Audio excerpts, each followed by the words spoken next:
Hello and welcome to Moderate Fantasy Violence, a podcast about pop culture and the world around it. I'm Alastair. I'm Nick. And for this special MFV episode, we have a special guest, Chris Brosnahan. Hi, thanks for inviting me on. I'll do my best not to be the poochie in the episode of The Simpsons.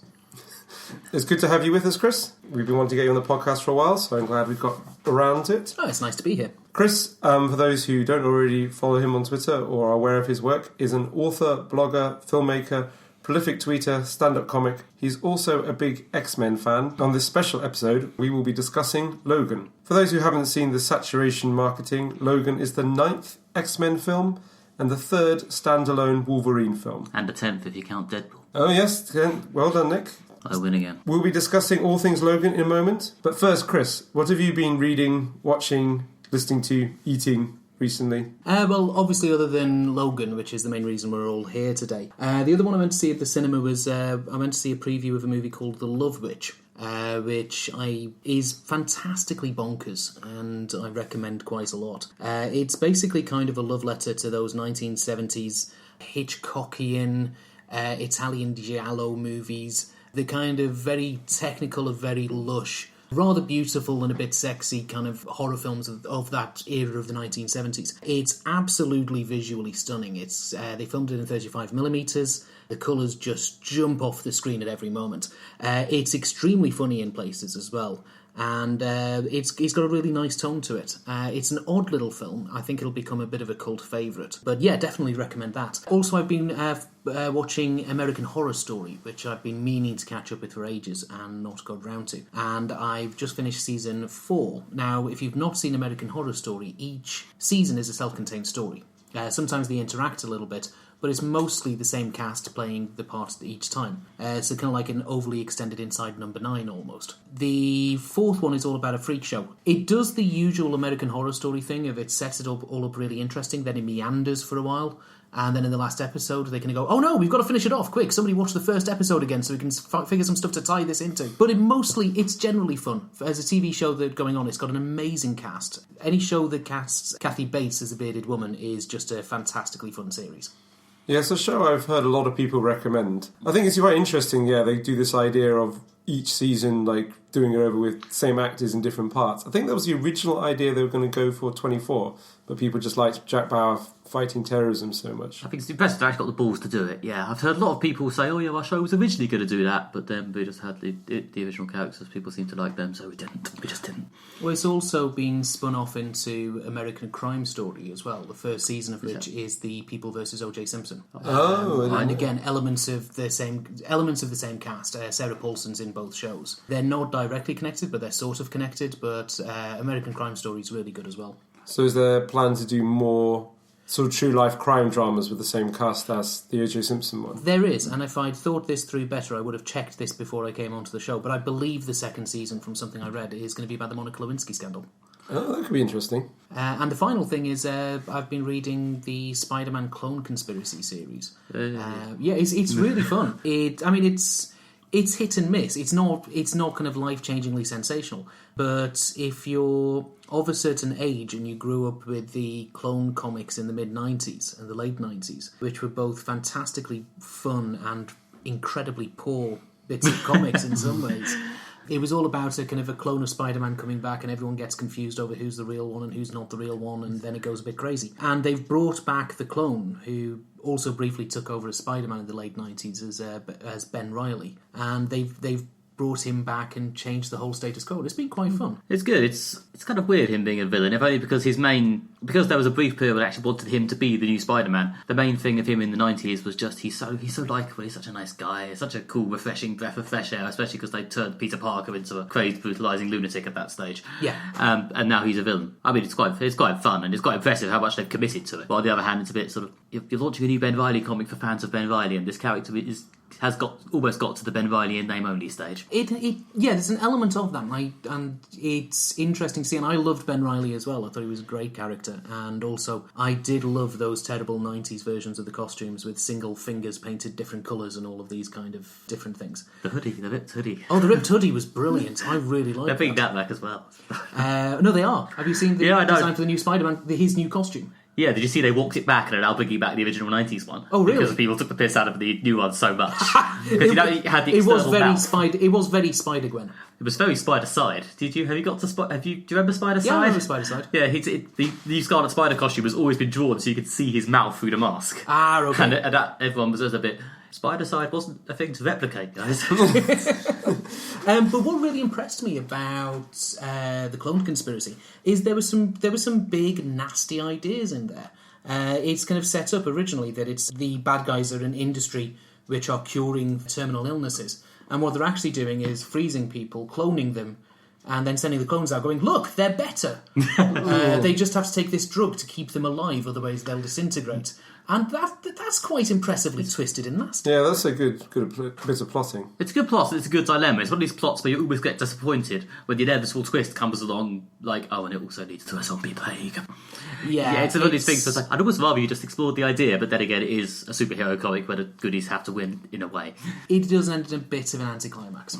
After reading the last issue of the proper series, because there was the end of the series, and then there was an epilogue one-off for some reason. Yeah, I was a bit less this is an anticlimax after reading the epilogue one-shot, because that did contain a lot of the actual reflection and characterisation I felt was kind of missing from the last issue, which was just a bit fight, stop. I think the reason they did that, they did a pre-series issue and a post-series issue, which were called Clone Conspiracy Alpha and Clone Conspiracy Omega. And I think that's tied in to be like the mid-90s when they did, still one of my favourite series of all time, the Age of Apocalypse series. Oh good, I thought you were going to say Maximum Clonage. Did they do that with Maximum Clonage as well? Oh, yeah.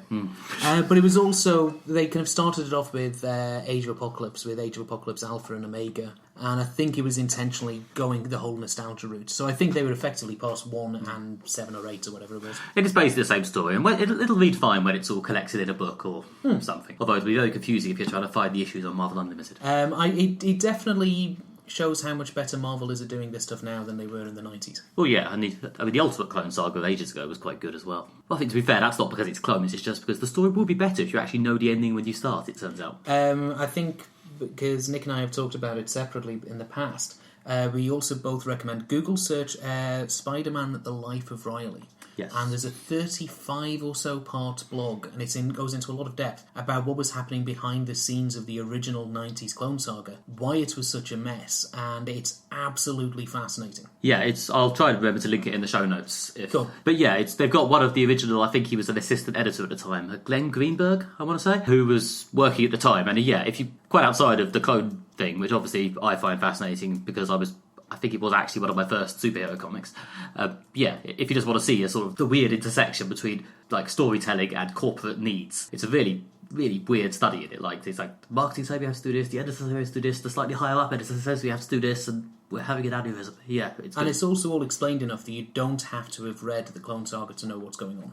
Yes, it's excellent. As I say, it's also Riley, very funny. Cool. Sorry, I can go for hours on the Clone Saga, but I should probably stop now. Well, there's also a good bit of content about Ben Reilly and the Clone Saga on our website. So yes, written by me. Yes, I forgot to plug my own thing. So go to our website and search for Ben Reilly and read my amazing essay. Yep, then you can hear more of Nick's thoughts there. But also, Nick, what have you been up to in the last few days? Other than reading The End of the Clone Conspiracy like Chris did, I also finished the first book of Alan Moore's epic mega novel Jerusalem, a novel in 3 parts. It's basically a trilogy, I suppose. But yeah, it's a 600,000 word novel. I think the published version ended up being. There was rumours it was 1 million in the beginning, but I think they've got it down to 600,000. A mere 600,000 words. A scant 600,000 word novel. You probably all read it in the time it's taken me to finish this sentence. But Alan Moore, obviously, is mostly known for a lot of very significant comic work in, I think, mostly the 80s. Things like Watchmen, V for Vendetta, From Hell, and he's kept working since then. And those are his big, I think, seminal works. Oh, Batman the Killing Joke, I guess. And, I've read a lot of novels by comic authors in my life. A lot of them do tend to be quite fast-moving genre fiction, because I guess that's the genre they move in. But this has actually got quite literary. It's quite, if I had to liken it to anything, it's a lot like David Mitchell, actually. I've read a lot of David Mitchell, because he sort of intersects genre fiction and literary fiction in a way I quite like. And yeah, it's a lot of sort of thematically linked sort of short story type chapters, which are different character, like often in a different time period, from in or around Northampton, or Lambeth, which is twins with Northampton in a strange cosmic way. It sort of explores their life, what Northampton and or Lambeth was like at the time, and how they relate to this family who are at the centre of the story, because at one point one of them went up to the roof of St Paul's Cathedral, went mad from something he saw in a vision in a painting, and now he's discovered that he can see through time. But yeah, it's a very strange book. It basically seems to be Alan Moore trying to put across this strange sort of fourth dimensional philosophy in a loose story about a family from Northampton. And I've read a third of it, and considering that what I've just said probably sounded incredibly wanky, it's quite readable. I'm quite inordinately jealous of the fact that you've read it, or at least read the first volume of it, because I'm a huge Alan Moore fan, and I that is on my list of things that I really want to get into when I have time to read 600,000 words of wanky stuff about Northampton. But I've read his previous book, The Voice of the Fire, which is quite similar, and it's kind of multiple chapters about thematically interlinked stories, but it's like the first chapter is written from the point of view of a semi-Neanderthal pre-English language character who's only got a vague concept of the difference between himself and the rest of the world, and doesn't fully kind of speak the broken language which they have anyway. And that's chapter 1. That's your introduction. I've seen that. I've read a few sort of reviews which have mentioned Voice of the Fire, and that's like been described as like a test or an exam or something to get into the rest of the book, hasn't it? That's like your trial by fire. Yeah, it is pretty hard. It's pretty heavy going, but it makes me interested in Jerusalem for sure. Jerusalem, it is very readable, actually. I mean, some of the short stories are a bit meandering in that there's about half of the length will be devoted to this character walking around Northampton, looking at various buildings and go, there's the building where I first kissed my wife, or there's the building where I was maimed by a passing car or something. And yeah, it can be a bit like that, but it is very readable. And I mean, this is me, quoting a review. I think possibly Andrew Hickey on mindlessones.com, I think. But it's the one difference between this and some of the literary novels I've read in a similar vein, like David Mitchell, is that a lot of those tend to favour quite middle-class narrators, for lack of a better term. A lot of the people narrating this sort of cosmic viewpoint he's trying to put across will tend to be authors, composers, sort of university lecturers, people from a certain class. Not necessarily like posh people, but yeah. I mean, if anyone's read Cloud Atlas or his recent one, The Bone Clocks, it is a bit like that. Whereas Alan Moore does, there is definitely a sense that, this weird cosmology is coming from a sort of working class perspective. And he talks a lot about, how the world is sort of leaving the working class behind. So I think that is sort of intentional, part of what he's doing. And obviously I myself am quite middle class. So I can't tell for sure how correct it all is, but it has the ring of truth. Oh yeah, it's an interesting book. If you have got time in your life for 600,000 words of sort of loosely connected Northampton stuff, it's good. I do recommend it. Right, anyway, that was Jerusalem. Alastair, what have you been doing, reading, etc.? In the last few weeks, I have been revisiting Twin Peaks. The third series is going to come out this year, I think, after a 25-year gap between the second and third series. So as it's been a while since I watched Twin Peaks, I've decided to go back and revisit the first series, to rewatch them all before the third series comes out.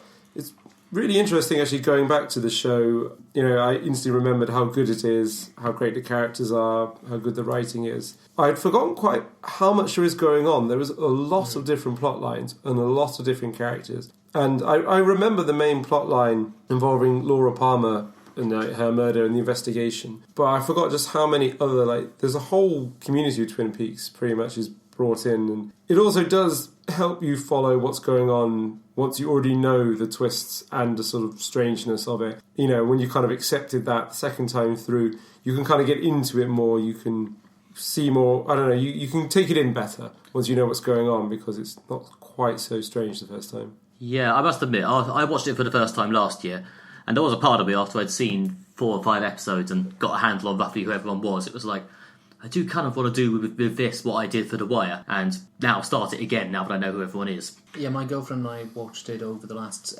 couple of years, and we got to the end of the first season and then came back about a year later for the second season, and we put on the first episode and it's like, I have no idea what all these stories are. There are so many characters. What happened there? Let's rewatch the first season again. And once you do, I think it really does reward binge watching as well. What I really love about the show is how no one really questions the strangeness of the fact that, Agent Cooper will have a dream and then they'll be like, yes, we will make this the focus of this massive police operation. The evidence turned up from this dream. And no one ever questions it or, at any point doubts the strangeness. It's just, in this universe, that's how everyone behaves and everyone's just cool with it. I quite like it in the way that you can almost imagine that with Sherlock Holmes and those kind of stories. Some of his methods would have been almost as weird to the people at the time as Agent Cooper, Yeah. Well, yeah, I think all the bits that aren't properly off the level weird. Like, all the ways they just talk to each other and have their sort of soapy plots are quite sort of heightened reality 80s American soap, and that's not real, and that's not how people actually act. So the fact that it's all sort of heightened in some way just makes it easier for them to just go, oh yes, I'm going to have an angry, weirdly formal bitch off with a woman next door, and then I'm going to go and have a vision in the woods, and it's all equally implausible. Yeah, the whole thing's shot with this kind of like day glow sort of lens, and like everything just looks slightly like unusual. It's like this show is like a postcard from it itself, or like a postcard from Twin Peaks to like the rest of the world. But yeah, there's lots of great performances, plot lines, loads of things I'd forgotten they're in it. Like, I'd forgotten that Don S. Davis was in it, who's tragically passed away a few years ago, most famously remembered from Stargate SG-1, where he played General Hammond. But I just forgot, how good he is as in the military men roles. I found it a bit odd when David Duchovny turned up, just because this show was on a while before I started watching TV as an adult. I sort of viewed it as being like a relic from an older time, and it's like, oh no, the people I know looking roughly the same as they do as I know them. Heather Graham as well. Because doesn't Heather Graham turn up in it looking like Heather Graham now? Oh, I know roughly who Heather Graham is, but I can't picture her face. Who was she in Twin Peaks? Heather Graham was in Twin Peaks. She's the girl that turns up at the end of the...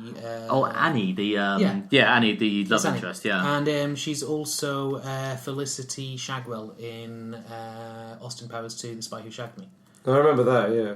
I haven't seen that. But my favourite cameo is actually David Lynch himself. Oh, Gordon Cole. His character's hilarious. Yeah, he is. And also Albert, played by Big Elf. Is it Albert, the guy who turns up quite early on, the really grumpy fellow FBI agent who turns out to be deeply spiritual? He's brilliant. I love that guy. I think the actor died recently, tragically. Recently, yeah. I think he may have filmed his bit for season 3, which is nice from a nerd perspective, but he died, and it's really sad. It is. With the Lynch cameo, there's a lovely... In one of the extras on the DVD set, there's an interview with David Lynch with Kyle MacLachlan and a couple of the other actors. And there's a bit where he's scripted himself to get off with... I can't remember the actress's name. Shelley. The character Shelley. Yeah, the character Shelley.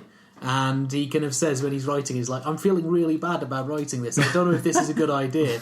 And Kyle MacLachlan's going, and yet the pen just kept moving. Yeah, I do remember having similar thoughts when I watched it, but it was weirdly such a charming scene, but I let him have it. Twin Peaks, I think definitely worth a rewatch. Certainly anyone who's looking forward to the third series. I'm still not ruling out the possibility that the new series is going to be just incomprehensible. With just things happening, shapes moving across the screen while I just stare. Yeah, I kind of hope so. I don't know, maybe Jerusalem turned out to be quite understandable. Maybe Twin Peaks season 3 will as well. I don't know if it's going to be more of a Lost Highway or more of an Inland Empire sort of Lynch. Lynch has got more obscure in the years since Twin Peaks, certainly. While trying not to go into spoiler territory, what I would really like is if the status quo at the end of season 2 is kept, and that this has been the status quo for the previous 25 or 26 years, and we have a kind of dystopian version of Twin Peaks, and then with the return of a major character. I think that could be really, really fun.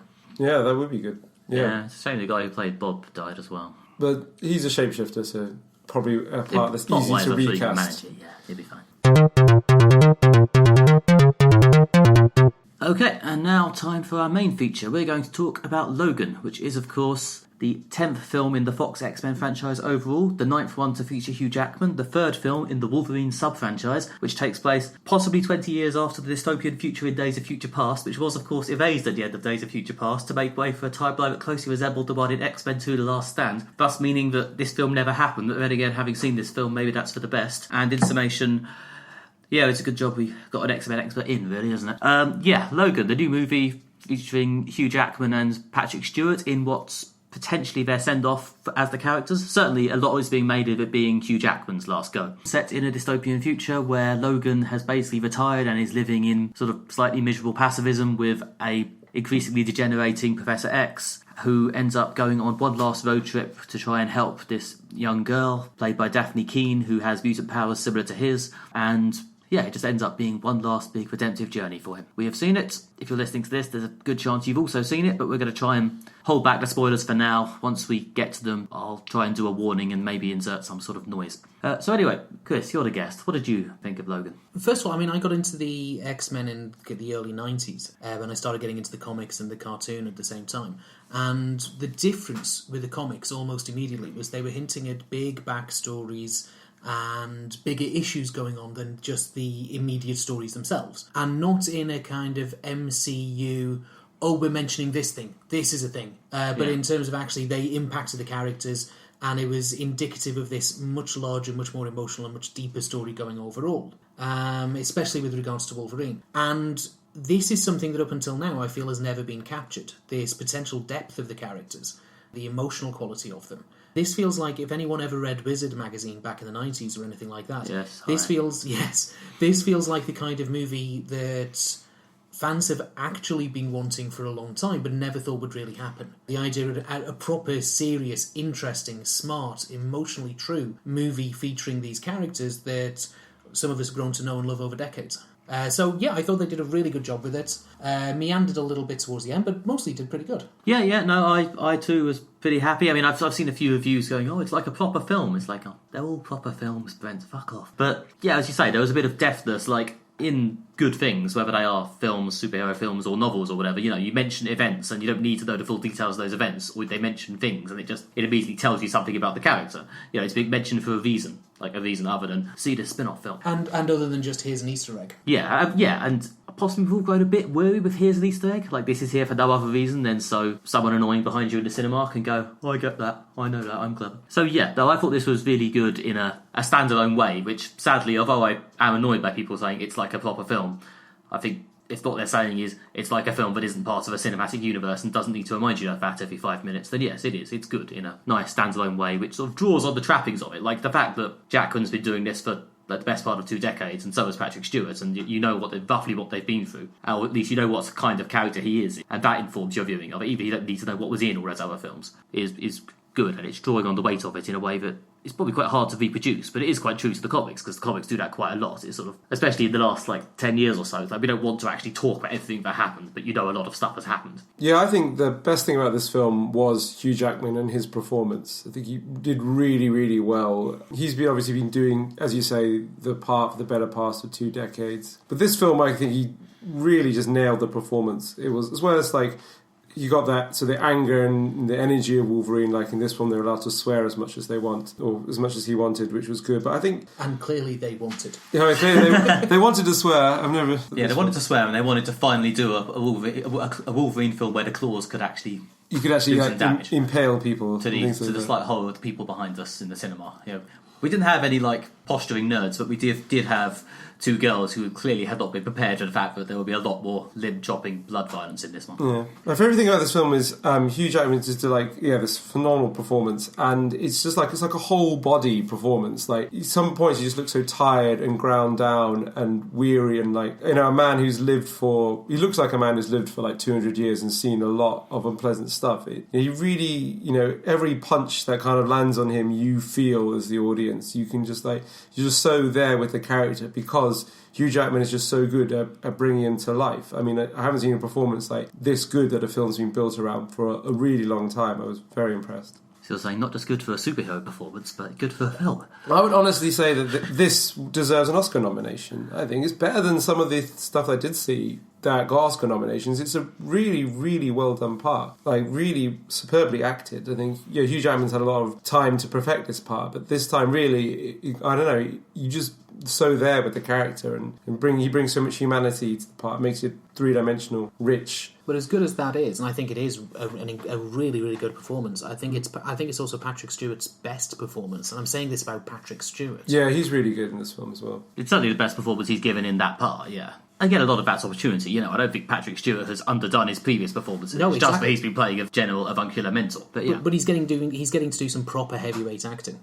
Yeah. And that's really nice to see him do, because he doesn't get the chance to do that often on screen. A lot of the time he is playing the authority character, or a character that will spend 7 seasons with a handful of episodes where he gets to really act. Generally, there aren't many great parts in Hollywood written for men in their 80s. But yeah, again, in this one, they took the time to write a really good part for Professor Xavier. I guess we're not doing the spoilers yet, but the way he just portrays this character later in life, living his twilight years, again, brings so much humanity to it. You can see how sometimes he brings out the old professor, and sometimes he's again a broken man. Yeah, I think it's in some ways interestingly informed by what they'd be doing with the James McAvoy version, in that I think they had deepened it a bit in, but he wasn't always just the nice mentor. He was sometimes a bit of an obnoxious arsehole when he was young, and he sort of grew up and channeled that. So the idea that he's maybe lapsed a bit into that as he's got old and his mind has started to deteriorate was nice, I think. It's also, while we're talking about decent acting, it's also nice to see Stephen Merchant was really good in this movie, which is a sentence I didn't think I or anyone else on the planet would ever say. He's fantastic in it. It's a really good performance. Yeah, I remember thinking that's odd when he was cast, but fair play. No, he was really good. Yeah. I wouldn't add him to Alastair's Oscar list, but it was really strong. Yeah, I thought he did really good in that part. I thought Boyd Holbrook as Pierce, the film's principal villain, really good again at bringing this villain to life. Every time he's on screen, you're just drawn to him. Gives the character real charisma. I did think that the actress playing Laura in it, whose name I don't know off the top of my head, Daphne Keane, I think. Yeah, that's correct. She's phenomenal. That's a really, really good young performance there, right there. She's so expressive in the scenes when she doesn't speak. She just sort of conveys pure rage through like an expression or a glare. She does very much gets across the kind of pint-sized Wolverine. I think the idea of them having to guide this little girl across the country is one of those things that could easily become quite saccharine, or quite sort of, here is the little girl who represents Logan's possible redemption. But I think because from quite early on you get some quite genuinely unsettling bits where she pops her claws and starts, this is in the trailers, it doesn't count as a spoiler, there's some violence with the little girl. And she does go properly all out. It's not, apart from like one bit at the very beginning, it's not really played as a cute little joke that the little girl also stabs people. It's just like, shit, that was horrible. And the vocal screaming and stuff. It's not really very... I mean, it's in keeping with the tone of the violence throughout this movie. There is very little sexy, glamorised violence in this film. It's one of the things that makes it such a sad, heavyweight journey. Yeah, it's brutal, I would say. The violence is made so rich that it comes across as being really genuine. In some action films, superhero films, like kind of the action scenes come across as like a ballet. It's all well choreographed and people kind of moving through sort of the performance in a sort of fluid manner. The fight scenes look more like a scrap in an alley. There's people kind of rolling on top of each other and just generally sort of punching, kicking, slashing each other. It is just like a disorganized, brutal mess, which is what a fight in real life is like. Like any of us know what a fight in real life is like. No, for one basis saying it did degenerate into a CGI fuckfest at the end, and that's good. Yeah. Okay, and speaking of fuckfest at the end, we are now going to insert the spoiler noise. So if you haven't seen Logan and are still listening to this, which I can't imagine is a huge subset of our audience, but should it be you, there will now be a noise and then we will be talking in a spoilery way. So turn off now if you want to. Bye. Obviously, there's a lot of good in this movie, and it's easier to talk about the good than the bad. There's a lot there. What didn't you like about the movie? I thought the pacing sometimes at the end kind of went off a bit. I mean, this is a film that's 2 hours and 20 minutes and is long for a superhero film. I didn't think it was really well paced generally throughout because it did not feel like 2 hours and 20 minutes. This is about the third 2.5 hour superhero film I've seen in the last year, like at least, and this is... say the one which felt the least like 2.5 hours. Yeah, it zipped along quite nicely, but I do feel that like it could have possibly been tighter at moments. There was, especially the kind of the bit, probably the beginning of the third act, previously the climax when Laura's reunited with the other children who've been experimented on. There is a bit of, I think the plot does slow down for a bit there. I know it's important to have a breather before your final action scene, but I did feel that like the pacing kind of lost something a bit there. Maybe that bit could have been tightened up.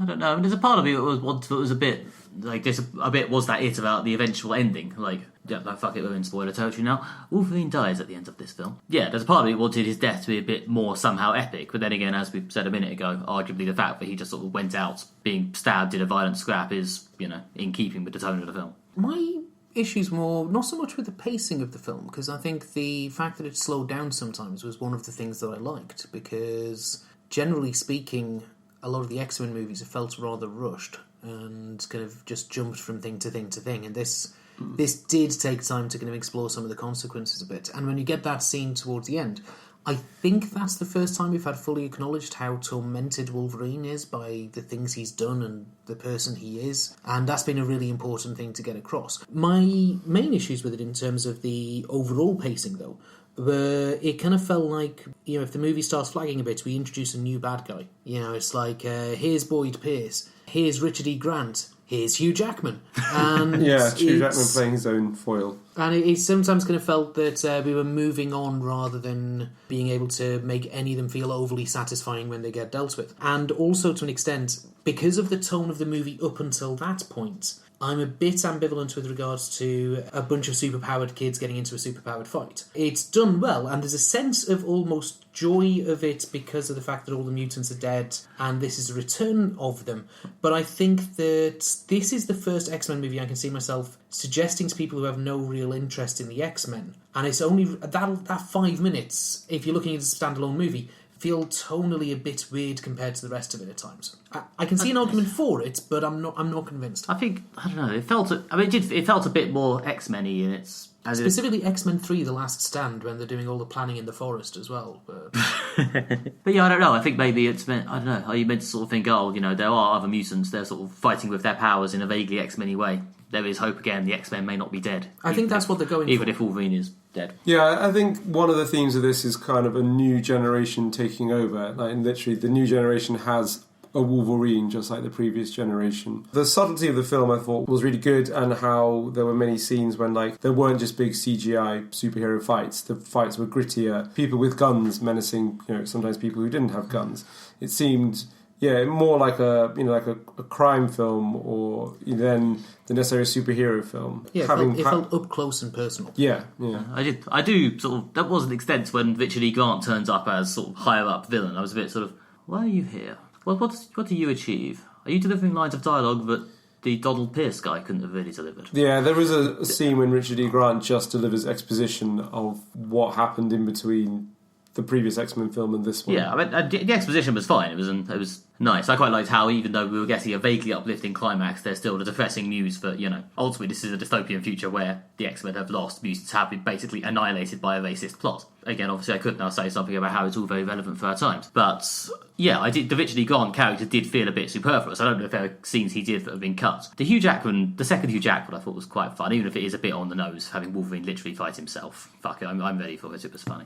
It is, but at the same time, I think, and going back into full spoiler territory, the scene where he kills Xavier and then you have Logan saying outright, "It wasn't me. I'm sorry, it wasn't me." That was genuinely emotional. Yeah, that was a good and shocking. I did not see that coming. Possibly one of my favourite bits of the whole film was that scene, I guess, sort of in the middle or to the end of Act 2, when they meet a sort of a normal family and have a nice meal and everything's lovely for a bit, and then things sort of spiral out of control, culminating in the death of Professor Xavier. That was really and nice. Almost everybody else. And almost everyone in that scene, apart from a few of the core characters. And culminating in that attempted gunshot to Wolverine, or to Logan, which is, again, after what had just happened in the previous 10 minutes, crazy emotional. Yeah. Especially as they try to do someone nice, they try to help people, it sort of completely spirals out of control. And they're hated for it. Yeah. And even he tries to do something nice, it backfires on him. Which again sort of picks out your sort of core X-Men themes, sort of subtly. Yeah. It highlights the point that Logan makes to Laura later when he says, "People who are close to me get hurt." I really liked the earlier bits in that when they were just having a nice dinner and they're talking and joking, laughing as if maybe they could be a normal family. One of the main themes of the X-Men is family, and also that family is where you find it, not necessarily who you're related to, or family is what you build around you. And that was a moment for showing, there is a family here that is Professor Xavier and Logan and possibly this Laura, and maybe that kind of nice moment of hope where maybe they could be a family or they could find some solace, which is then so crudely taken away. Well, yeah, and I think before that they'd been sort of building a lot on mostly Logan and the Professor, because Laura hadn't spoken at that point, just sort of sniffing at each other. And although you are obviously drawing on their backgrounds, the fact that that they used to be a sort of have a close mentor-student sort of semi-parental relationship, in order to make the emotions at the end land, it is good to also have at least a little bit with a bit of actual, there's some warmth or there on the screen, just to really build you up for the, as Chris said, the incredibly sad part where Professor X dies. One of the things I really liked about this film, which is kind of related to what we said, like the ending and then this separate bit in the middle, is that it was structured around a road movie. I really like road movies because I think they're great ways of creating plots, because your plot will always have some forward momentum. As the characters literally move sort of from place to place, sets it easy for characters to meet other characters. So yeah, I thought basing this whole thing around roughly the journey from Mexico up to the Canadian border gave it the sort of sweeping vista and a really good structure to base the film around. So it just, sitting there just really reminds me, oh yeah, I do really like road movies. It's a great way of telling the story. Yeah, I mean, that's probably a good moment to lean into my role on the podcast and mention the original comics, I guess, or at least one of the original comics that it's sort of based on. There was a comic called Old Man Logan in the 2000s by Mark Millar and Steve McNiven, which was this sort of old Logan in a dystopian future going on a road trip. And the road trip he went on, the reasons he went on it and who he went on it with and what he encountered, none of that's in the film. Yeah, it's Hawkeye instead of Xavier, and it's and there's a whole bunch of different reasons and motivations. Yeah, he has a family, like an actual standard sort of nuclear family rather than this sort of found family, and he meets loads of other Marvel Universe characters like Captain America and stuff, which obviously they can't do for corporate reasons, and there's some Hulk incest which you can't do because it's weird and for corporate reasons. But yeah, again, it's another example of a comic film taking the bits that worked about the comics and then gently throwing out the bits that you can't do because they wouldn't have worked with the somber tone of this movie, or because Mark Millar just put them in to offend people. I think it's also, I mean, the comic feels a bit more like Logan as Saint of Killers, and it's kind of the Unforgiven thing very much going on, and they rolled that back here. They basically kept, let's keep him old and keep him in the desert and lose basically everything else. Yeah, the other thing they brought in from the comics, obviously, is the character of Laura, who is in the comics as, well, she was X-23, which I think is like hinted at in a couple of bits. She's designated X-23 on one of the documents you see. It was actually quite fun. The View Cinema near me in Wood Green showed a preview of it the night before, because I think it was basically finished it after midnight, so it could count as a showing on the day that it was being released. Yeah. But they showed it at 23 past 10 in the evening, so it was X23. Which, fair play to them, that was a nice little gag. That is more Easter egg than I expect from your mainstream cinemas. Fair play. The one thing I wish they'd kind of kept from Old Man Logan, which they hinted at, is, and I'll just go into spoiler territory for Old Man Logan, because it's okay, but it's not sensational, is that he's responsible for the deaths of the X-Men. I've seen people, I think there was an interview with one of the writers or something, saying, we never actually say what happened.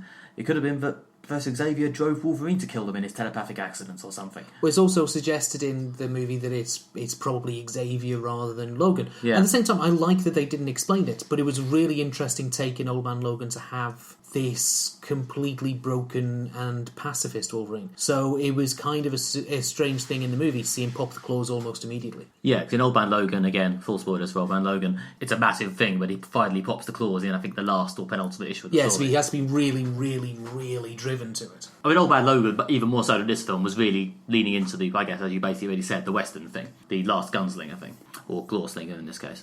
Whereas this film, I think, it's in there, I think. They had them watching that Western at one point. Shane.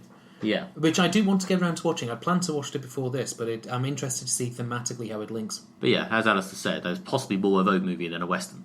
But yeah, definitely. It's got more of the hallmarks of the Rogue movie. Certainly not in terms of like the traditional westerns of the sort of the Ford era, like Shane. But there are elements of that. Like, for example, one of the main themes of the western in the studio system was the conflict between town and country, which is also similarly the conflict between modernity, usually being symbolised by the arrival of the railway, and the arrival of towns and civilization against quote unquote backwards people who want to live off the land, be them ranchers or Native Americans. And that is in this film. There's a conflict between government, which is sort of symbolic by, the Pierce character, the Richard E. Grant character, the villains, and the people who've experimented in children, against all the good characters, quote unquote good characters in this, do live in rural areas. Logan lives in a sort of on the edge of the city. He's definitely a figure on the edge of civilization, as many of the heroes of classic westerns were. Also, the family we mentioned when they have, the bit when they have a nice meal, are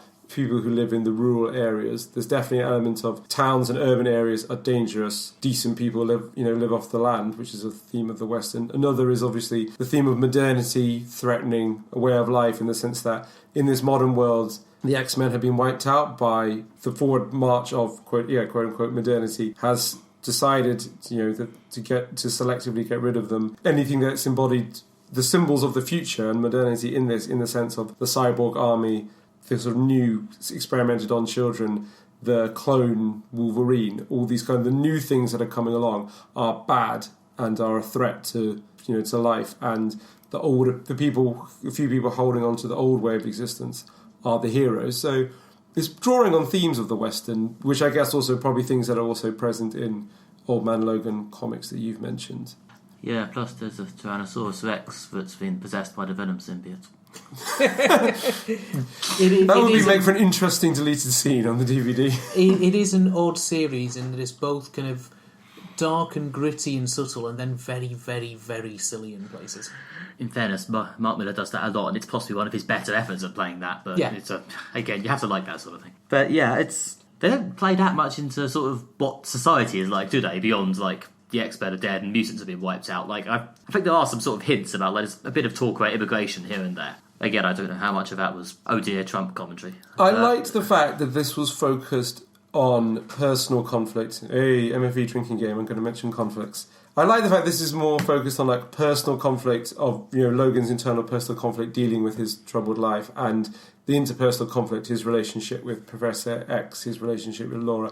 And there wasn't so much external, extra personal conflict. Mainly it took the form of the people coming to get them, which is unusual, I guess, for X-Men, because almost every X-Men has leaned in some way, or at least X-Men film, has leaned heavily on the extrapersonal conflict. The main tensions and source of conflict is between mutants and the wider society around them, and that manifests itself in different ways, such as the relationship between Professor Xavier and Magneto, because those tensions are created by the broader social tensions that's pressing in on the mutant communities. I think that was kind of needed. I think after, the comics have been going on since the 60s, and after about 5 years, they kind of tired a bit of, it's about racism! It's about racism! Look, it's about racism!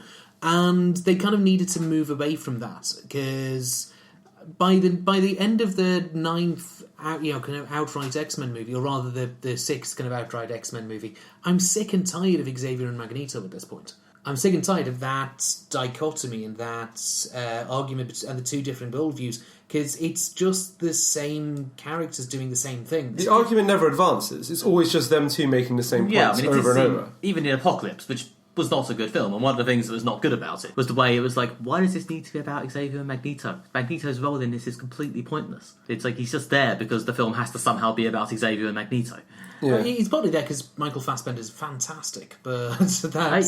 he was in there to do some Michael Fassbender acting. Even Michael Fassbender looked like he was waiting for this to finish so he could leave. Yes, he did. And if he does now leave, which he probably will, and honestly at this stage probably should, then maybe they will take this opportunity to do a few films without him. It was interesting, I read a review with the director, because the director's the same guy that did The Wolverine as well. And apparently his intention for The Wolverine was to make him more of a Japanese noir film and go with what it was kind of being sold as, with the images of him with a katana blade and that aspect of it. And he was basically told, well, this is an action movie aimed at families, so we've got to think about the toys, so you've got to introduce a big powerful character at the end and have a big fight in CGI. Like in Power Rangers. And yes. And with this, it was basically the second they got the R rating, it was thinking of okay, we don't need to think about action figures. So, yeah, I think I saw that interview or a similar interview where he was saying similar things, and he was also a bit sort of the studio were a bit, well, this is what they're doing all the other superhero films. There's a big fight at the end with big special effects and less gritty stuff, so we're going to need to do that. And of course, then it came out at a time where people were starting to get a bit sick of that. And again, much as people or people talk about it being not a superhero film or different from superhero films, it is managing to come along at a good point in the zeitgeist for superhero films. I think people are sick of incredibly intricately tied superhero universes, and I think they are sick of CGI fuckfest at the end. So in both cases, it's gone well. Yeah, I completely agree with that. And like I say, I like the fact this wasn't about the Magneto-Xavier conflict, and it wasn't like about the, I thought, slightly tiresome love triangle between Cyclops, Wolverine, and Jean Grey. I mean, I think as we said before, that the good thing about this film in some ways is the lack of the need to tie into other films and the fact that other characters aren't in it. But they're in it just enough that you get a sense of the relationships and also how events have affected Logan, and it's Logan's kind of internal state and his character, which is the main thing this film's about. You get just enough to inform this film and no more. So I think it's handled really well. Like, one of the things in this film is there's like Laura reads X-Men comics. So like the fictionalized account of the X-Men's adventures within their own universe, which is quite interesting if you're into your metatextual analysis. It's also weird that they don't go with the actual X-Men comics. They go with a slightly alternate version. They created their own ones, I guess. They created their own ones where he's wearing a slightly different costume. Where everyone's wearing a slightly different costume. It's just slightly different, yeah. It's got a feel of kind of 80s X-Men about it, but at the same time it's got nothing to do with what the X-Men were doing at that point in time. Yeah, I liked that they had a sort of full like blue and yellow comic Cyclops in it, even though there's never been anything like that in the films. Oh, and Wolverine in the black and yellow, which he's never actually worn. What I liked about it, though, is in those comics was pretty much the limit to the cameos from the other characters, and it was just enough to hint at it. There's a bit when Logan's reading the comic, and you don't even see the full page or the full panel, but you just kind of, in this picture, there's kind of Logan in the comic, or Wolverine, reaching out to grab Storm and just not reaching enough, and then he kind of looks sad and puts it down. And it's just a moment, and it's definitely done, but it's just enough to say, that sums it up. Logan reaching to save something that's just permanently out of reach. A lesser director would have put in like a flashback scene, showing what happened, or even hinting at what happened, but it's just not necessary at all. This film is just perfectly it's just a cherry on top of the cake. That's just what it needs, no more. It did have the closest thing to an Easter egg, though, in that on the front cover, they always had it on the top left of the comics, especially in the 80s and 90s, you'd have a character or multiple characters that were in the issues. And this had Gambit. Which is supposedly the next property to be developed. Did he look like Channing Tatum? I suppose he did a bit, actually. But that was kind of interesting to see, because they've not totally given up on doing that yet. Yeah, no, I listened to the Cinematic Universe podcast, and will the Channing Tatum Gambit movie ever actually happen? No, has become a bit of a running joke there, but yeah, I know they are forever making it. The other thing I liked about the comics within the comics is that one of the things that drives the plot and drives the road movie thing is that they're heading towards a GPS location found within these comics. And when Logan discovers it, that what's guiding them is a comic, and he realises it's not true, obviously he feels like this is all ridiculous. And what happens is that Laura encourages him and basically, or forces him pretty much, and eventually they go to the location and meet that other children who escaped the weapons program are also there. Which I really like that, because what it is the place they're heading towards, the Eden in the comic, doesn't exist. No. But because these group of people believe it exists, they've all gone to the same place and met up, therefore it does exist. It doesn't exist in a natural sense, it exists because they've created it. Which I thought was a nice little dramatic touch. It was a nice little touch for them to have it all as a meeting place for them. But it also tied immediately into what had been said by Xavier to Logan, of it's real to her. Yeah. It's her motivation. Yeah. And it is this nice idea, especially when you have Logan as a character that's lost his way and lost his motivation. The idea of a character that will basically create motivation out of nothing.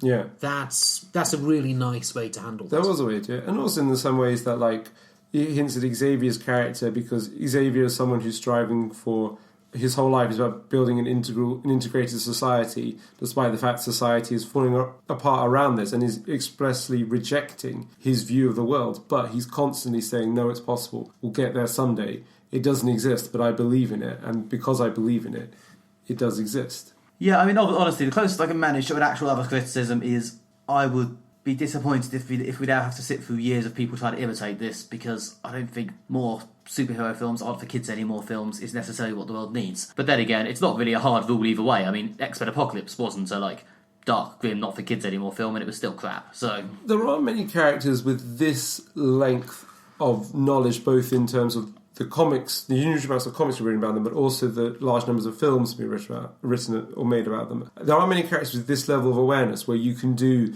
this kind of deep, introspective sort of film. There aren't many characters like that. Batman is one. We've seen quite a lot of those films. Some of them are good, some of them really aren't. Superman is one. We've seen people try to do that. Yeah, those pretty much aren't good. I was going to complain about Man of Steel, but I won't. They tried to... Man of Steel, I thought, was very much them trying to do sort of Logan type thing, but it wasn't really very good. Well, it was based... I mean, I liked Man of Steel more than most people, but it was also... The thing about Logan as a movie, it's a movie that could only be done with the Wolverine character. And with the Man of Steel movie, it didn't really feel like that with Superman. It didn't feel like the Superman movie that can only be about Superman. It felt like a character that had some similarities with Superman. Also, this only really worked because you had Hugh Jackman playing Wolverine, so someone who has this whole arc story. Like, we've seen him being, in X1 and in X-Men Origins Wolverine to a lesser extent. We've seen him as the Laura character, the young, angry one. And now we've got some distance on that. Man of Steel, you're also trying to introduce a brand new actor into the role of Superman and his new take on it and be introspective of the character. It's just too much. What I would like to see, as you say, I don't want to see people imitating this, because that way a movie of Spider-Man Reign lies, and nobody wants to see that.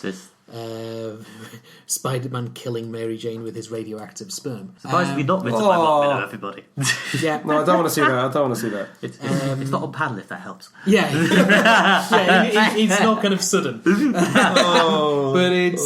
But what I'm kind of hopeful about at the moment is, since avoiding Age of Apocalypse because oh dear, but Deadpool felt like an experiment and Logan felt like an experiment. What I want to see them do, if you're going to imitate Logan, is do some different things.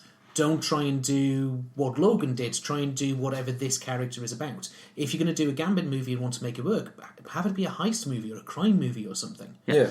I'd like to see more of this experimentation with the characters. Yeah, the lesson of Logan and Deadpool is not copy these things, it is try something new. Like Ant-Man, again, that was a bit different, heist film. Guardians of the Galaxy, bit different, making it space opera.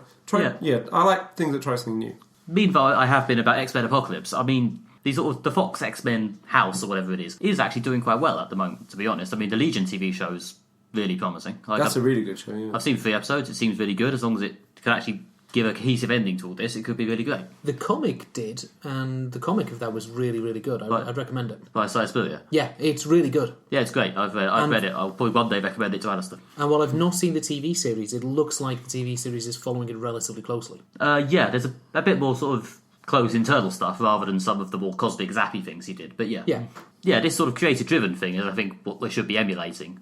It's the correct response to the obvious slight backlash against really intricately linked cinematic universes. All franchises that get really similar. It's the formula. Yeah, formula. Get in someone with some creative vision and give them a degree of freedom to tell a slightly different story. Yeah, it's a bit like one of the big problems they had with both Batman vs Superman and Suicide Squad is it was kind of depressingly obvious from scene to scene where it was all going. With X-Men Age of Apocalypse as well, it was kind of, again, tediously predictable throughout almost the entire thing. With Logan and with Deadpool, it didn't feel like that.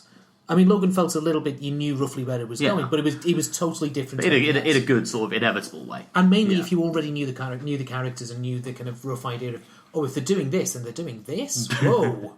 So, yeah, it's basically, I'd like to see more of this formula being changed up and more different things. But to say, I really liked the ending of the film, just right at the end, like, as they say, when Logan dies, and then he finishes with his funeral, and it, again, because it made me reflect on the death of Professor Xavier, and it kind of really hit emotionally home, because, the X-Men is about family, in many ways, and the worst thing that can happen in a family, the worst thing to anyone, is the death of a family member. And this really got it home. So it ends on such an emotional high. Life will go on. The torch has been passed, especially more symbolically with it being the last films of these actors that we've sort of grown to know and love, and these characters we've grown to know and love. I would have liked, because I liked the ending, but I didn't love it. I thought what they were kind of building up would have been him effectively taking the Xavier role and going with them and kind of teaching them and becoming effectively their Xavier. Yeah. And it kind of felt like, emotionally for me, that's where I wanted it to go. Yeah. Especially because we'd had the death of Xavier, and that was such a big moment.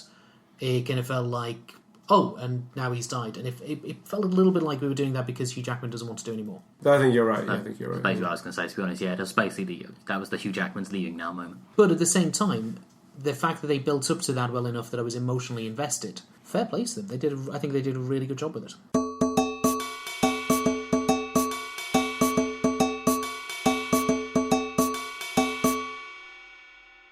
That's all we have time for this episode.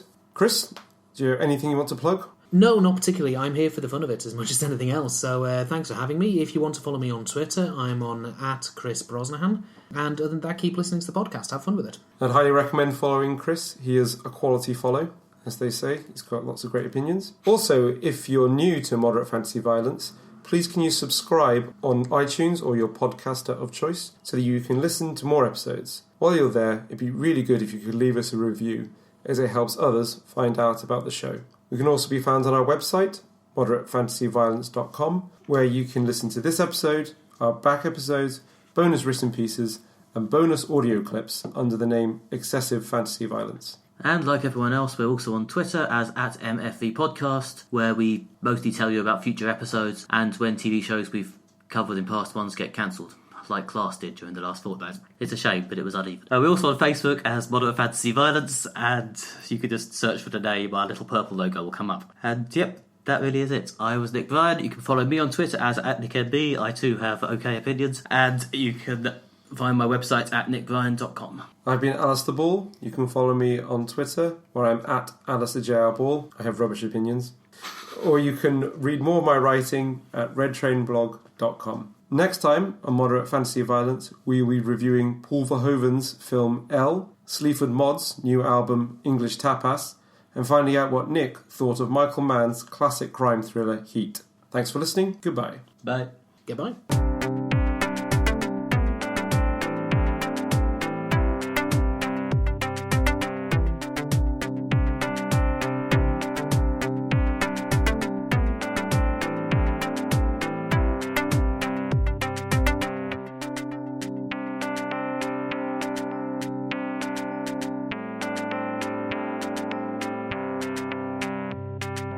Jingle in here. Yeah, but I'm going to move his glasses because they're annoying the fuck out of me. Yeah. I think it's everything. Occasionally sounding a bit like a milk float. Yeah. I should have thought of that beforehand. Okay, cool. Sorry. Second we said milk float, I just had to. It's all on the recording. In that case, somebody wins a prize if they get that reference. They pick up that tiny... It's still happening. What is it?